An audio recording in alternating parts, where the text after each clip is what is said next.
The air backstage was thick and heavy, smelling like hairspray, nervous sweat, and the faint, sweet scent of lipstick.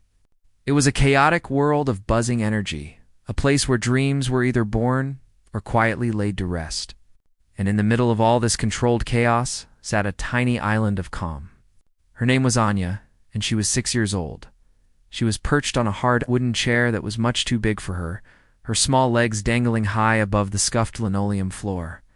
They swung back and forth, gently, like a pendulum marking the slow passage of time. In her lap, she clutched her oldest and dearest friend, a plush rabbit.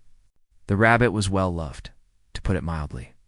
Its white fur was matted in places from years of hugs and a few accidental trips through the washing machine. One of its long, floppy ears had a small tear near the tip, and its black, button eyes stared out at the world with a kind of wise, unblinking stare. Anya's small, dimpled fingers traced the outline of the rabbit's worn patch on its side. A silent conversation passing between them, all around her. The other contestants were like brightly colored hummingbirds.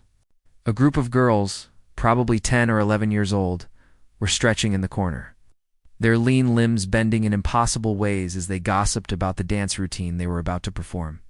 Their laughter was sharp and confident. Nearby, a boy with a carefully gelled haircut was silently mouthing words to a song only he could hear through his earbuds, his hands gesturing dramatically as if conducting an imaginary orchestra. He was practicing for his big vocal solo. Everyone had a purpose, a visible energy that pushed them forward. They were all striving, reaching for something just beyond the heavy velvet curtain that separated this chaotic backstage world from the stage, and from the audience, and from the judges. Anya just sat. She didn't stretch. She didn't hum. She didn't seem to be practicing at all. To an outsider, she might have looked lost, or perhaps even scared. And she was a little bit scared. But it wasn't the kind of scared that makes you want to run away. It was more like the feeling you get at the very top of a big slide. That little flutter in your tummy right before you let go and enjoy the ride. Her parents stood a few feet away, trying to look casual, but failing miserably. Her father, a tall man with kind eyes and hands that always seemed to be looking for something to do, kept wiping his palms on his trousers. He looked at his daughter, his heart swelling with a pride so immense it was almost painful, mixed with a fatherly worry that was just as big. He remembered the first time he realized she was different. It was a rainy afternoon, about a year ago. He had been listening to an old classical station on the radio, a complicated piece by a composer he couldn't pronounce. Anya, who had been quietly playing with wooden blocks on the rug, suddenly stopped. She toddled over to the old upright piano they kept in the living room, a dusty heirloom from her grandmother. She climbed onto the stool, her little legs barely reaching the pedals. And without any sheet music, without any lesson, she began to play. It wasn't perfect. There were a few wrong notes here and there, but she was playing the melody. She was finding the sad, beautiful music from the radio and making it come out of the piano with her own tiny hands. He had stood there in the doorway, frozen, his coffee cup forgotten in his hand. Listening to his 4-year-old daughter unlock a mystery, couldn't even begin to understand. Her mother's thoughts were on the present. She smoothed down Anya's simple blue dress for the 10th time, her fingers gently brushing the little girl's dark hair. She watched the other parents, the ones with the older kids, and saw their confident smiles and their knowing nods. They were veterans of this world. They knew how the game was played. She and her husband were just parents. They had a daughter who loved music more than anything, a kind neighbor who had seen her play and insisted they sign her up for this young stars competition. It all felt so big, so overwhelming. She looked at the judges' faces on a small monitor mounted in the corner. They looked stern, unimpressed. One woman, a famous pianist, with a sharp, elegant face, seemed to be bored. A man in a sleek suit, a big-shot music producer, kept checking his watch. The third, a television host with perfectly white teeth, had a smile that looked like it was painted on. They were looking for a spectacle, for something flashy and loud. What would they think of her quiet little girl? Anya, however, wasn't thinking about the judges. She leaned her head down and whispered into the rabbit's floppy ear. "They're very loud out there, Mr. Buttons," she murmured, her voice a soft secret. But the music is quiet. It's inside. Do you feel it? The rabbit, of course, said nothing, but Anya seemed to take comfort from its silence. She wasn't like the other kids. For them, the music was something they performed. For her, it was something she found. It was like a quiet stream flowing deep inside her. And the piano was the place where the stream could come out and play in the sunlight. She didn't read the notes on the page. She just listened for the music in her head and let her fingers find where it lived on the keys. Her grandmother, the one who gave her the piano, used to say that Anya had music in her bones. Anya wasn't sure what that meant, but it sounded nice. A voice crackled over a speaker, making some of the parents jump. Okay, that was a great job. Number 23. Stage crew, let's clear the set for our next act. A wave of muffled applause and then silence washed over the green room. The energy shifted. The hummingbirds stopped their fluttering for a moment, all eyes turning toward the stage manager. A woman with a clipboard and a headset, who looked like she hadn't smiled in a very long time. Anya's father knelt down beside her, his big frame trying to make itself small. You remember what we talked about, sweetie? He asked, his voice gentle. Just play your song, the one you love. Anya nodded, her big, dark eyes serious. I will, Daddy. Her mother crouched on the other side, her hand resting on Anya's small back. We are so proud of you, no matter what, she said, and her voice was a little shaky. Just have fun. Anya looked from her father to her mother, and then she gave them a small, brave smile. She wasn't doing this for them, not really. And she wasn't doing it for the judges or the audience. She was doing it for the music. She was doing it because the song inside her wanted to come out and sing. The stage manager looked down at her clipboard, her eyes scanning the list. She raised her head and her gaze swept across the room, passing over the stretching dancers and the practicing singer, and landed on the small, still girl with the rabbit. The manager's expression didn't change, but she pointed her pen directly at Anya. All right, she called out, her voice cutting through the nervous quiet. Let's have number 24. Anya Petrova, you're on next. The stage manager's words hung in the air, sharp and clear. Anya Petrova, you're on next. It was as if someone had flipped a switch. The low hum of nervous energy in the green room suddenly focused on her. The stretching dancers stopped mid-stretch. The singing boy pulled out his earbuds. All eyes, for a brief moment, were on the little girl in the blue dress. Her father knelt down, his big warm hand resting on her shoulder. You've got this, sweetie, he whispered, his voice the anchor in her little storm of nerves. Just remember the music. Her mother leaned in, kissing her on the forehead. We're right here, she said, her voice a soft promise. Anya looked from her father's kind eyes to her mother's loving face. Then she did something that surprised them both. She carefully placed Mr. Buttons, her worn-out rabbit, on the wooden chair she had just been sitting on. She patted his head gently. You wait here, she whispered. I'll be back soon. It was her way of saying, I'm doing this by myself. Leaving her silent confidant behind was her first brave step into the spotlight. The stage manager gave her a nod, and Anya started to walk. She followed the woman down a short, dark hallway, the sounds of the backstage world fading behind her. The carpet under her feet was old and thin, and she could feel the hard floor beneath. At the end of the hallway was a set of 3 steep steps. The manager pointed up. That's you. Anya took a deep breath and climbed the stairs. As she reached the top, she was hit by a wall of light. It was so bright, it was like walking into the sun. She blinked, her small hand coming up to shield her eyes. For a second, she couldn't see anything at all, just a brilliant, warm white. Then her eyes began to adjust. The world opened up in front of her. It was bigger than she had ever imagined. The stage was a vast, empty wooden desert, and in the middle of it sat the grand piano. It wasn't just a piano. It was a giant, black, shiny monster. Its lid was propped up like a wing, ready to take flight. It looked powerful and a little bit scary. Beyond the piano, there was another world, a sea of faces, hundreds and hundreds of them, stretching back into the darkness. They were all blurry shapes in the distance. But she could feel them all looking at her. A voice, loud and booming like the voice of God, echoed through the enormous room. And now, next to the stage, we have 6-year-old Anya Petrova playing the piano. A wave of sound washed over her. It was applause, but it wasn't the loud, exciting kind. It was a soft, gentle sound, like the rustling of leaves. It was the sound of people thinking, "Oh, look at the little girl. How cute." Anya walked across the huge stage, her small footsteps making no sound on the polished wood. She felt very, very small. The lights were hot on her hair and her face. She could see the judges' table sitting below her, like a separate, smaller stage. 3 people sat there. They looked as big and important as kings and queens on their thrones. The man in the middle, it's the one from television, had a smile that looked painted on his face. He was very handsome, with a perfect suit and shiny hair. When Anya walked out, he gave a little look to the camera, a quick roll of his eyes that said, "Here we go." Another cute kid act. He was a professional.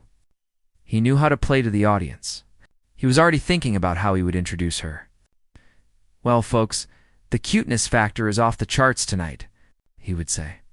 He had seen it 100 times. A little kid comes out, plays a simple song, maybe forgets a few notes. The audience awes, and everyone feels good. It was easy television. It was safe. He leaned back in his chair, ready to be entertained by the sweetness of it all. To his left sat the music producer. He was a man who looked tired, like he hadn't slept in years. His suit was expensive but rumpled, and he was constantly tapping an expensive-looking pen against his clipboard. He was here to find a star, someone who could make him money. When he saw the tiny girl climb onto the piano bench, he sighed quietly. This was going to take up 5 minutes of his life that he would never get back. He watched her struggle to get comfortable, her little legs dangling. He had already made up his mind. He even started writing on his notepad before she played a single note. He wrote, "Cute, simple, nice backstory, no commercial potential." He clicked his pen, ready to move on to the next act. But on the far right, something different was happening. The third judge was a woman, a famous classical pianist. She was older, with silver hair pulled back in a severe, elegant bun.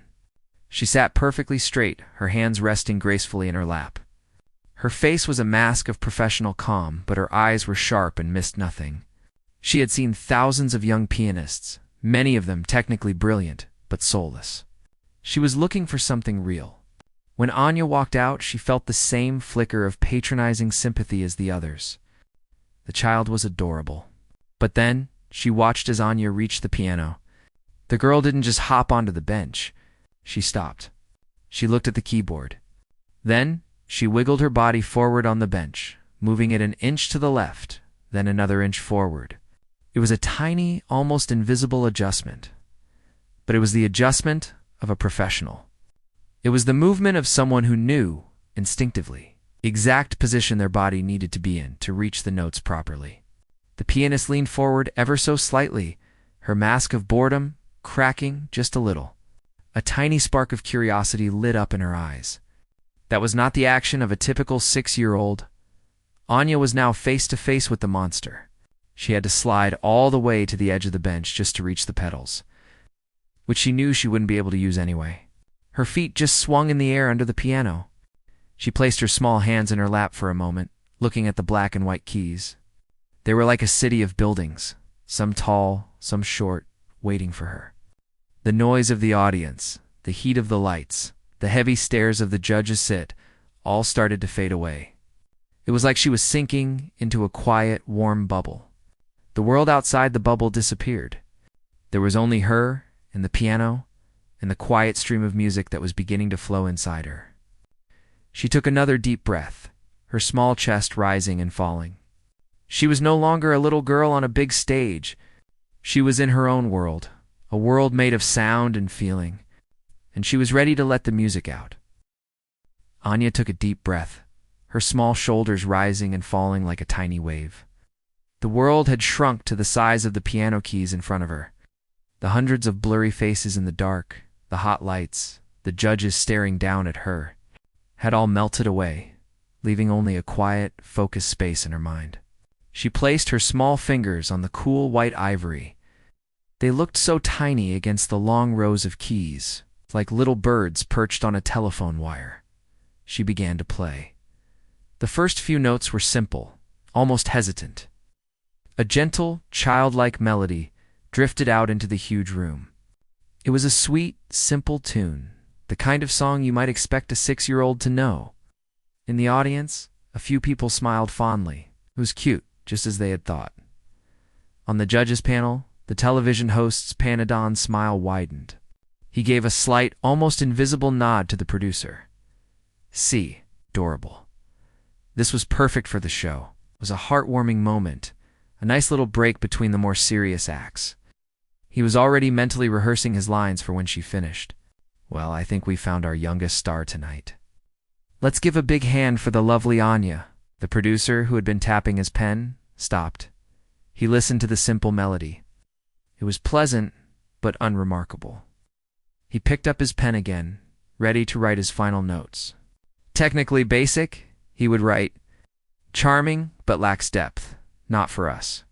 He had heard 1,000 versions of this exact same performance. It was the soundtrack to Parenthood, sweet and forgettable. Only the pianist. The woman with the silver hair didn't settle back into her chair. She kept leaning forward, her sharp eyes fixed on the girl's hands. She noticed something. The simple melody was being played with a touch that was surprisingly controlled. A gentle but firm pressure on the keys that was rare for a child, or even for many adults. It was a small detail, a whisper of something more, but it was enough to keep her from looking away. And then, everything changed. It happened so suddenly, it was like a flash of lightning in a clear blue sky. The gentle, sweet melody didn't just fade away. It was swallowed by a new sound. A cascade of notes, fast and furious, came tumbling out of the piano. Anya's right hand, which had been playing so softly, suddenly erupted into a blur of motion. It was no longer a simple tune. It was a storm. The music grew teeth.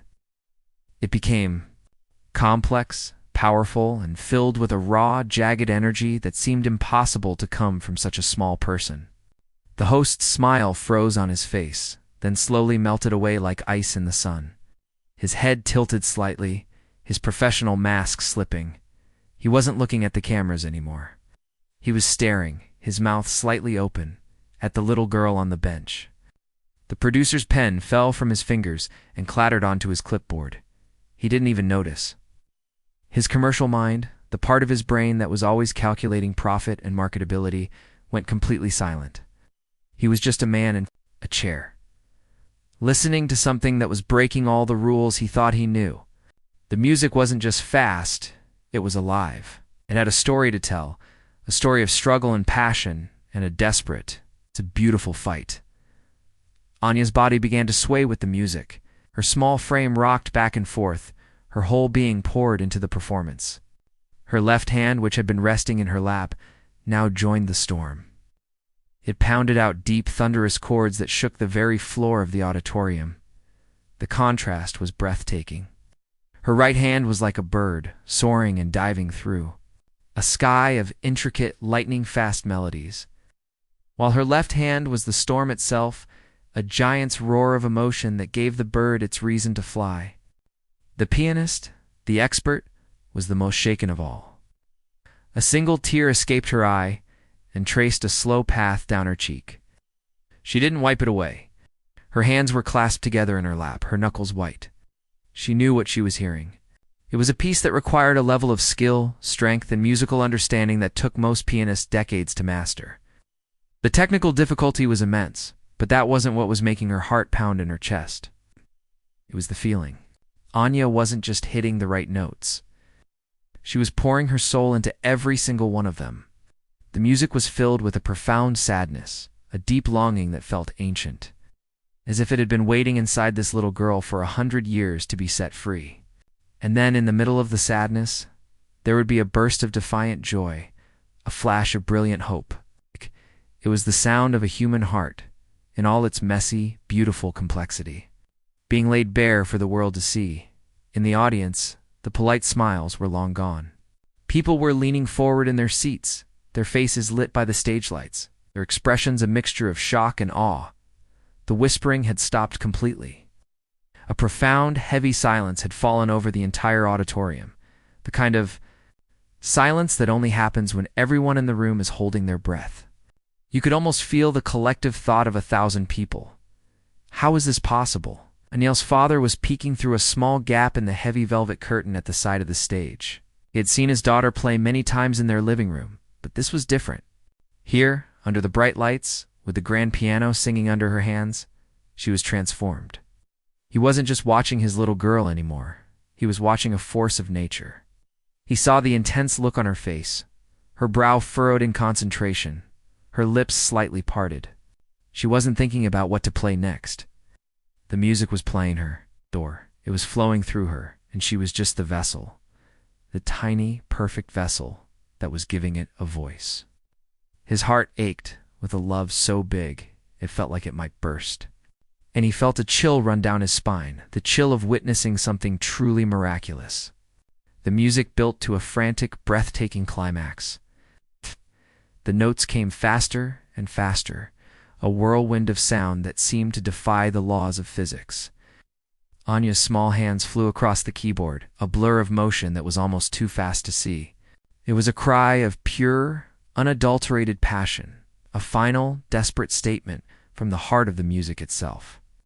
And then, as suddenly as it had begun, the storm stopped.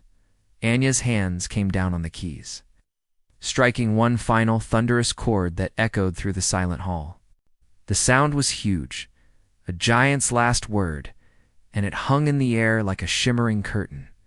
And then there was nothing. The chord faded into a deep, profound silence. It was the kind of silence that is louder than any noise, a sacred space filled with the ghost of the music that had just been played. Anya sat perfectly still, her hands resting on the keys, her chest rising and falling with each small breath. The entire world was silent, captivated, waiting. The final thunderous chord hung in the air like a great, heavy bell that had been struck and was now vibrating its last, deep echoes into the silence of the hall. It was a sound so big and so full of feeling that it seemed to suck all the other air out of the room. For a moment that stretched into what felt like an eternity, no one moved. No one breathed. The entire auditorium was frozen in a single, crystal-clear moment of pure shock. It was the kind of silence that has weight. A thick, heavy blanket woven from the threads of 1,000 people's shared disbelief in the audience. A man who had been about to take a sip of his soda stopped with the cup halfway to his lips. A woman who had been fanning herself with her program let it fall, forgotten to the floor. Everywhere, faces were turned toward the stage, their expressions identical, wide eyes, slightly open mouths, a look of profound wonder on their faces. They had come to a talent show expecting to be entertained, maybe even a little bored. They had not come to witness a miracle, and that is what it felt like. It felt like the laws of the world had been temporarily suspended, and they had all been given a glimpse of something impossible. Backstage. Peering through the small gap in the curtain, Anya's mother had a hand pressed to her mouth, trying to stifle a gasp.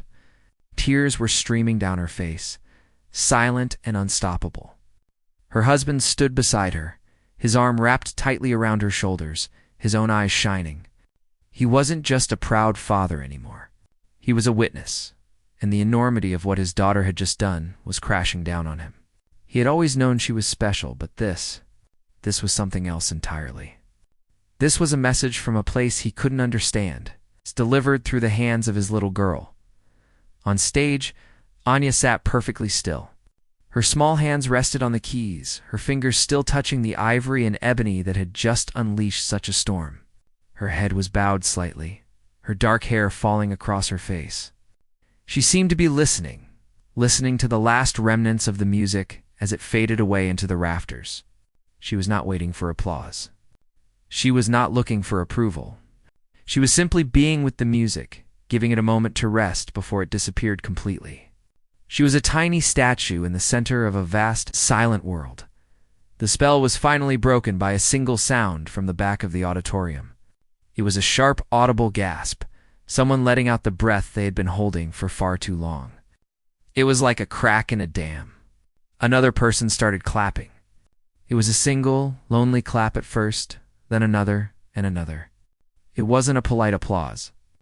It was a nervous, reflexive reaction, a physical need to make a noise, to break the impossible silence. Then, a man in the fifth row stood up. He didn't say anything, he just stood, and began to clap with a force that made his hands red. The person next to him stood up too. Then a whole section stood. Within seconds, a wave of movement rippled through the entire room. People were rising to their feet, their polite claps turning into a roar. The sound grew and grew, from a smattering of applause into a deafening, thundering ovation that shook the very foundations of the building. It was not just applause. It was an explosion of emotion. It was 1,000 voices cheering, 1,000 hearts beating as one. A collective release of all the awe and wonder they had been holding inside. People were shouting bravo and amazing. Some were crying openly, not from sadness, but from being touched by something so pure and so powerful. Anya looked up, her eyes wide with surprise at the wall of sound that was hitting her. She saw the sea of people, all of them standing, all of them clapping for her. A slow, shy smile spread across her face. She didn't quite understand it, but she could feel their happiness, and it made her happy. She carefully slid off the piano bench, her small feet landing softly on the floor. She walked to the front of the stage, her simple blue dress, a splash of color against the dark wood. She gave a small, clumsy bow, just like her parents had taught her. It was a simple, childlike gesture. But in the context of what had just happened, it was one of the most profound things the audience had ever seen.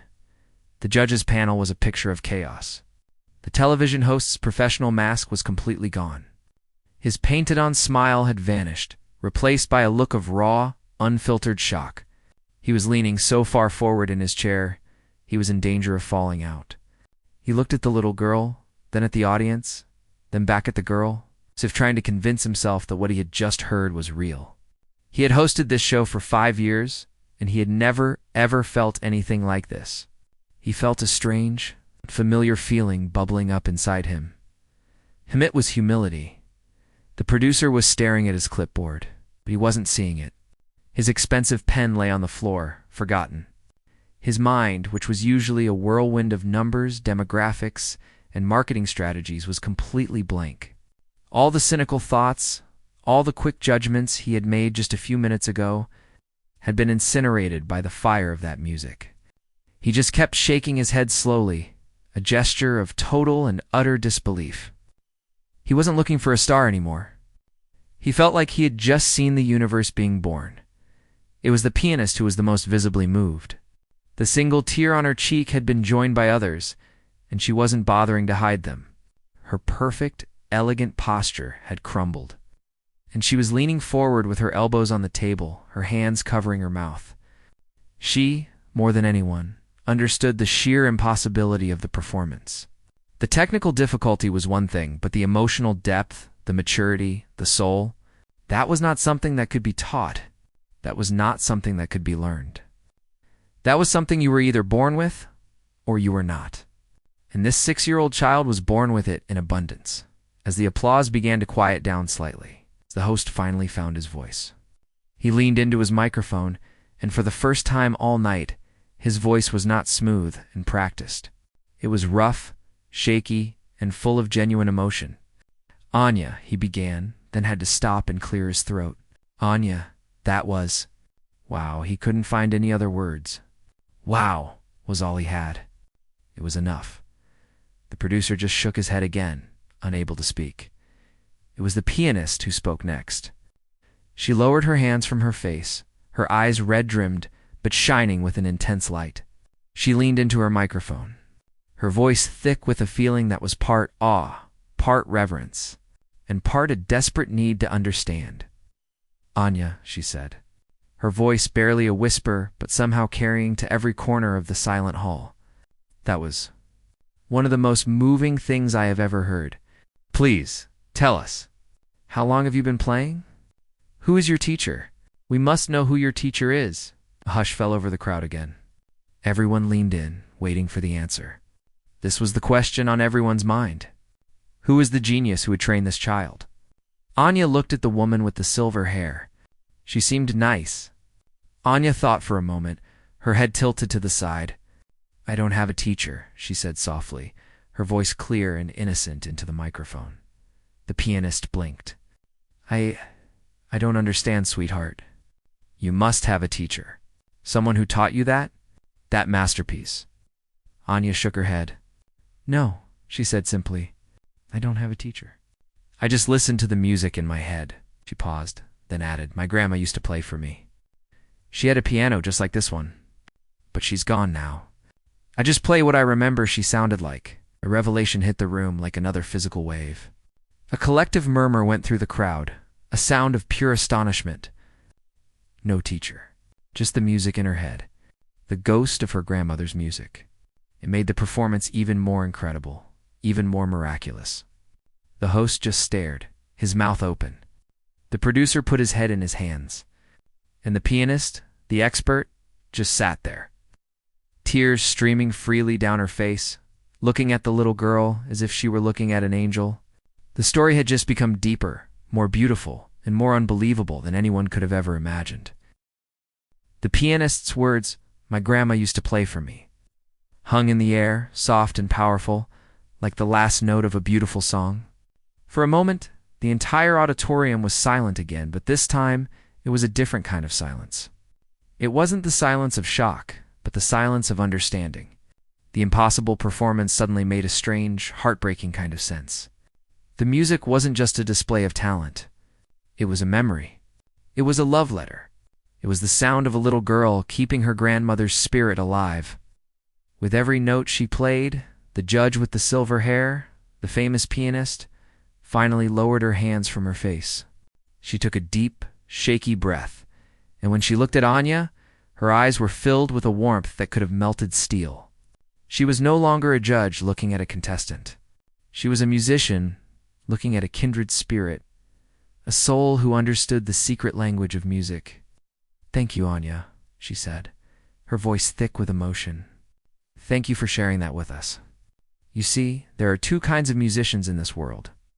There are those who practice for thousands of hours, who learn every rule, who can play every note perfectly, and that is a wonderful thing. But then there are the very, very few. The ones who are born with the music already inside them. They don't need to learn the rules because they invented them in their heart. They don't just play the piano. They are the piano. You, my dear, are one of those. What you just gave us was not a performance. It was a gift. Television host, still looking completely stunned, simply nodded. She's right, he said into his microphone, his voice barely a whisper. That was the most real thing I have ever seen on this stage, or any stage. Anya, you didn't just shock us. You moved us. You reminded us why we fell in love with music in the first place. The producer, for the first time all night, spoke directly to Anya. I have been in this business for 30 years, he said, his voice rough and gravelly. I have signed stars. I have made hits. I have seen it all. I came here tonight looking for the next big thing. I didn't find it, because what you are. You can't be packaged. You can't be sold. You are something else entirely. You are the truth. He looked down at his clipboard, picked up his pen, and with a dramatic flourish, crossed out everything he had written. Then he wrote one single word, genius. There was no more debate. There was no more discussion. The host looked at his fellow judges, and they all shared a look of absolute agreement. Anya, the host said, his voice now strong and clear, it is with absolute honor and unanimous decision that we can say, you are not just going to the next round. You have already won. You have won tonight. You have won our hearts. And you have reminded everyone here what real talent is. The audience erupted again, another standing ovation. But this one was different. It was filled with love and respect, not just awe. The host then did something that was not on the script. He stood up and walked onto the stage. He knelt down in front of Anya so he could look her in the eye. Your parents must be so proud, he said gently. Why don't we bring them up here? Anya's parents, who had been watching from the wings, walked out onto the stage. They looked as out of place as Anya had just a few minutes earlier, but this time the audience didn't see them as simple, nervous people. They saw them as the keepers of a miracle. Anya's mother rushed to her daughter and swept her up in a hug. burying her face in the little girl's hair and crying tears of pure joy. Her father put his arms around both of them, a protective circle of love, his own eyes shining brightly. For a moment, the four of them stood there in the middle of the huge stage, a little girl. Her mother, her father, and the host while the world cheered. It was a picture that would be burned into the memory of everyone who was there. But the story didn't end when the show went off the air. In fact, it was just beginning, unbeknownst to anyone. A young woman in the 10th row had been recording the entire performance on her phone. Her hands had been shaking so much that the video was a little shaky, but the sound was clear. That night, unable to sleep, she uploaded the video to a popular video-sharing website with a simple title, "The most incredible piano performance I have ever seen." The next morning, the video woke up. It started slowly. A few shares here, a few likes there, but then something happened. The video caught fire. It spread like a digital wildfire across the internet. People shared it on social media, sent it in emails, and played it for their friends and family. By midday, it had 100,000 views. By the evening, it had 1,000,000. The next morning, it was everywhere. The comments section became a testament to the power of Anya's music. "I don't even like classical music, but this made me cry," wrote one person. "I just showed this to my grandmother and she wept," said another. "This little girl has the soul of an old poet," read a third comment, liked by thousands of others. The video of the 6-year-old girl and the grand piano became a global sensation. News stations from around the world were calling the television station, asking for an interview with the miracle child. Back in their small, quiet home, Anya's family's life had changed forever. The phone, which usually only rang with calls from grandparents and neighbors, was ringing off the hook. It was a constant, buzzing stream of calls from talent agents, music producers, and journalists. When they looked out their window, they saw news vans parked on their street, their cameras pointing at their little house, her father.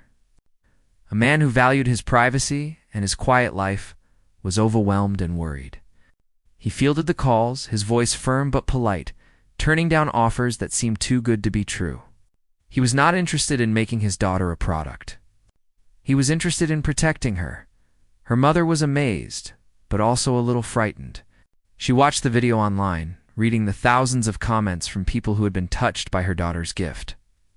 It was beautiful, but it was also scary. Their simple world had been blown wide open, and she wasn't sure how to navigate this new, confusing landscape. And Anya. Anya was still Anya.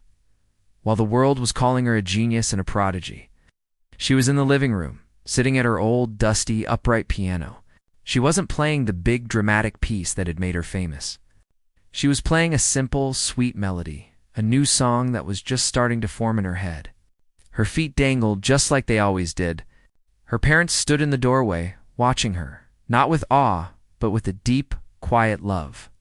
The world saw a star that had been born in a blaze of glory. But they just saw their daughter. And for them, that was more than enough.